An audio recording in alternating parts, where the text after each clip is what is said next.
Hey there, we're going to ask the angels, saints, and ancestors and guides into our space to provide love and divine messages for our highest and greatest good. We're surrounded in divine white light. Okay, so tap in, let me know you're here. All right, and that you're ready to receive a message. Okay, you can like, share, comment, and subscribe to support the channel. And I appreciate y'all. All right, let's see. This deck is called the Obsidian Veil. And I love it. It's so awesome. Alright, I didn't really want to just get a little warmed up here.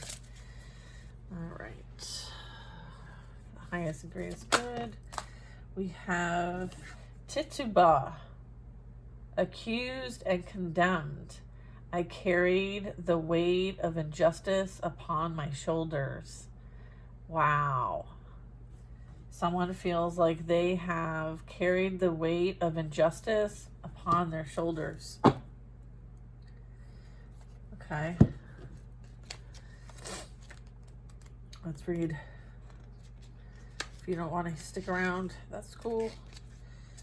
But sometimes the messages for those who seek it, they shall find. So I will. Tituba. Where are you at? 83. This ought to be interesting. Alright, so it says the finger pointer. Tituba served as a household slave for Reverend Samuel Paris.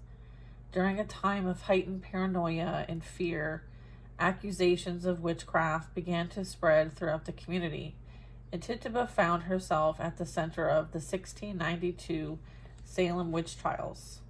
Accused of witchcraft, Tituba's involvement and testimony were instrumental in fueling the hysteria that gripped Salem. She confessed to being involved in witchcraft and accused others as well, leading to the imprisonment and execution of numerous innocent people.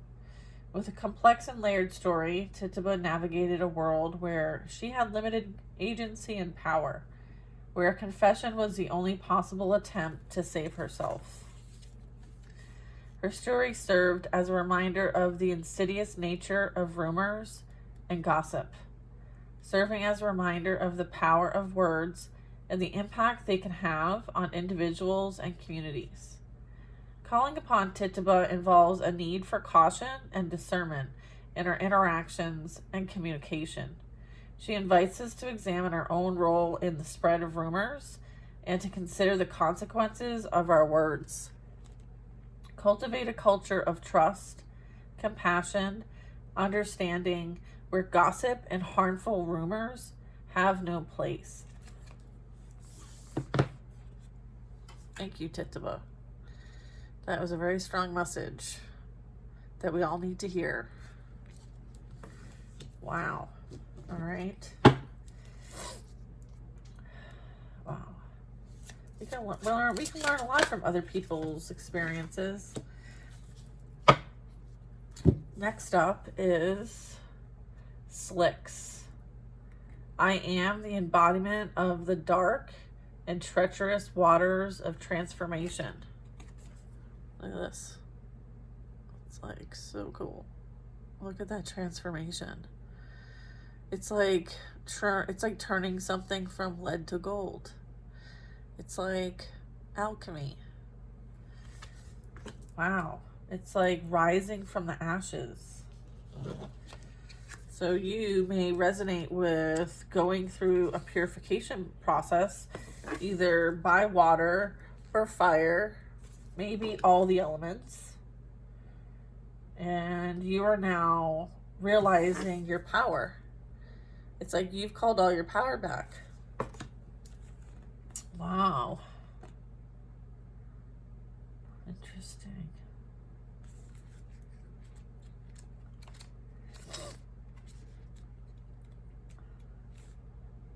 Waters of transition. In Greek mythology, Styx is a powerful river. This card. that forms the boundary between the mortal world and the underworld. It is said that the gods themselves swore binding oaths upon its waters, making them unbreakable. Styx is associated with the journey to the afterlife, acting as a guide and a protector of souls as they traverse from the realm of the living to the realm of the dead. Styx serves as a guide through the murky waters of transformation, urging you to embrace the darkness and uncertainty that accompany profound change. The story of Styx is one of endurance and resilience. Her waters are said to be dark and treacherous, representing the challenges and obstacles one must face in life's transitions. Wow. Huh. Styx serves as a reminder that the path to transformation often requires navigating through darkness and uncertainty. Styx symbolizes the liminal space between life and death, urging you to confront the impermanence of situations, people, and lives, and the power of letting go. You are in a significant transition or pivotal moment in your life, a calling for courage, resilience, and determination as you navigate through difficult emotions, face your fears, and release what no longer serves you. Okay. Okay, we're going to go with this one. Rapunzel. Wow. A captive of my own prison, I gaze upon the world with longing. There's this isolation, this removal, this untouchable, reachable in the shadows, but seeking and wanting connection with that light, or you're the one emanating the light. Rapunzel, Rapunzel. Is that the one that lets her hair down? You know, I don't remember all the facts here. Rapunzel, especially regarding that, I didn't really pay attention to those very much, those Disney movies growing up. I wasn't really into the princesses and things, so I don't really know. Unraveling boundaries. Interesting. In the original tale, a young girl named Rapunzel is locked away in a tower by a witch. The witch, who desires Rapunzel's long and magical hair, I was right, uses her as a tool for her own purposes. This story is unfolding nicely.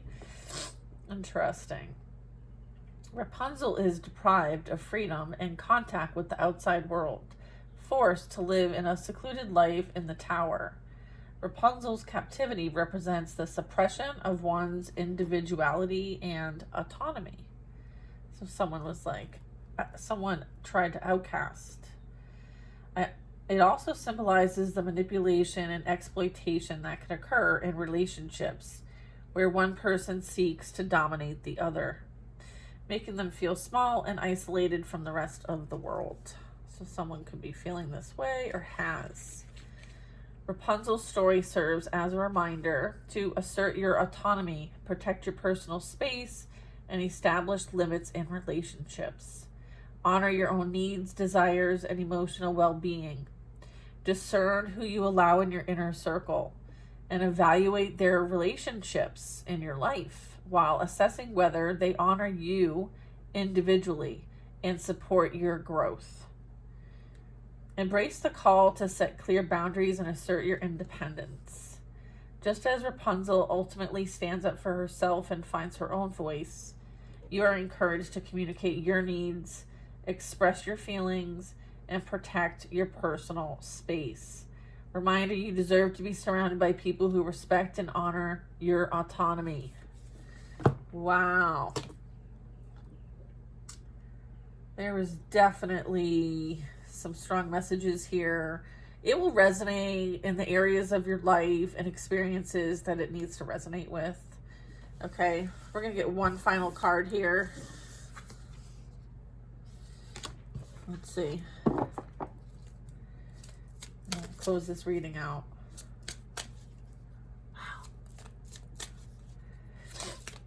I'm like, sometimes when I'm channeling and like connecting, I get like nasally.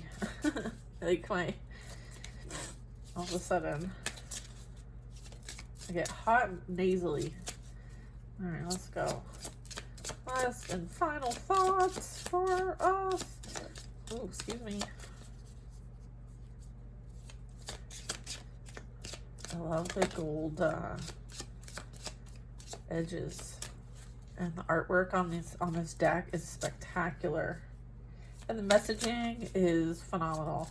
So if you're looking for a really cool deck, I would definitely recommend this one. I have no idea where I got it, so maybe it's called the Obsidian Veil.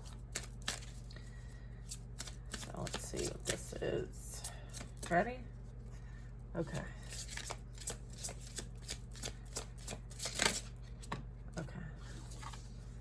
Wow.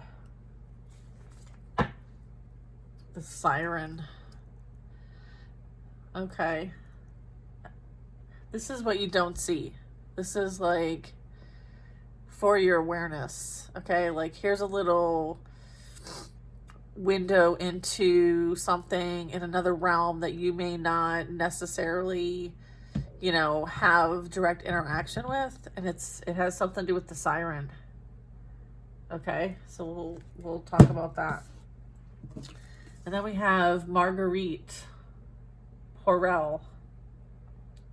In the fires of persecution, wow, I remain steadfast, embodying the strength of my convictions. Let me read that again.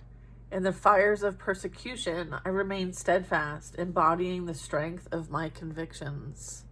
So it's like standing in your truth, regardless of the outcome. Right? Wow.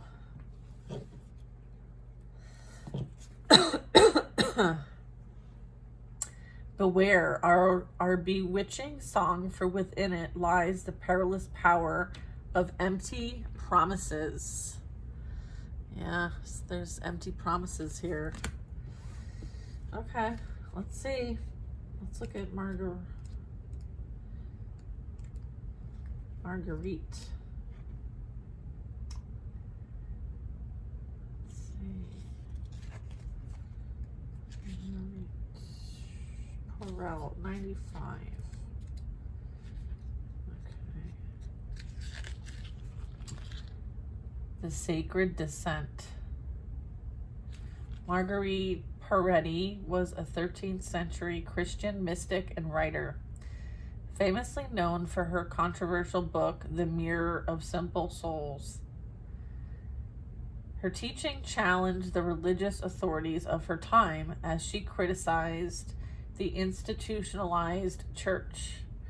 Her use of fire as a metaphor to describe union with God would go to foreshadow her death. Despite resistance, she remained steadfast in her beliefs and refused to recant her writings. She was ultimately burned at the stake. Legend has it she remained completely still, not a sound, glaring her oppressors in the whites of their eyes. Wow, that's some fearlessness right there. Marguerite Porel's story serves as a symbol of courage and defiance in the face of religious oppression. She represents the pursuit of spiritual freedom, even in the face of opposition and persecution. It calls forth the courageous energy to explore beyond the confines of traditional dogma and doctrine. Examine the teachings and practices that have been handed down to you, and seek your own truth, and forge a personal connection with the divine. Only you have the power to challenge outdated or oppressive beliefs and to explore alternative paths, and then align with your inner knowing and authentic self. You're being called to transcend the boundaries of the known and venture into the realm of spiritual liberation. Wow. That's what this is all about. This is amazing. All right, next up is the siren, and then we will close the reading out. That's over here somewhere. Yeah.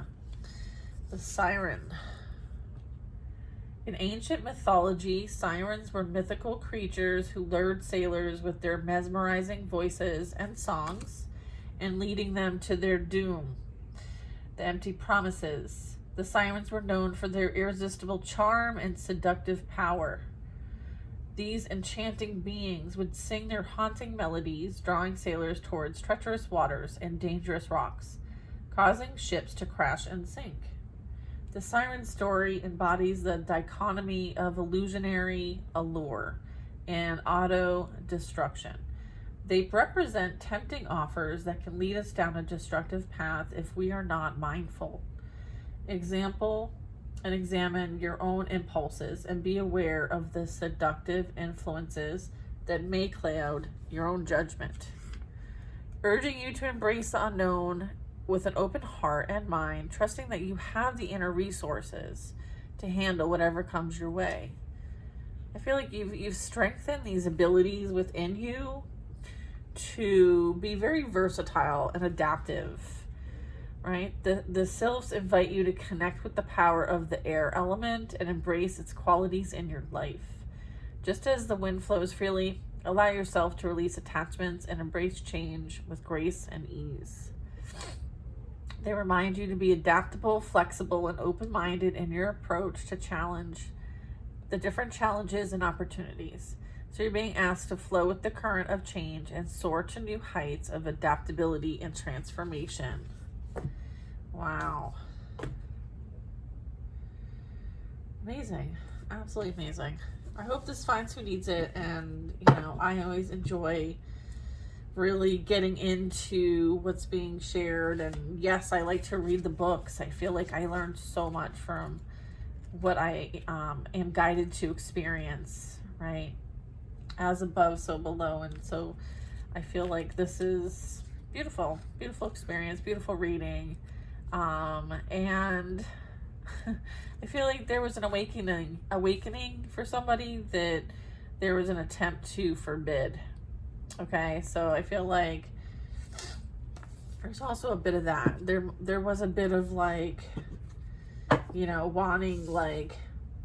there was some sort of death and rebirth process and transformation and an awakening of, your power and abilities. And there were attempts to lure and steal and, keep someone controlled and captive because they have what they do not. And it's like they wanted this energy for themselves, right? It's like we can't let them out. We can't let them know or see themselves. Otherwise they'll become too powerful. There's this power struggle here, right? And I feel like, there might have been false accusation here. Yeah, injustice. Yeah, so you know who that is for. I don't need to tell you. All right, you guys, I'm going to see you on the next reading. I hope you guys enjoyed this, and peace be with you.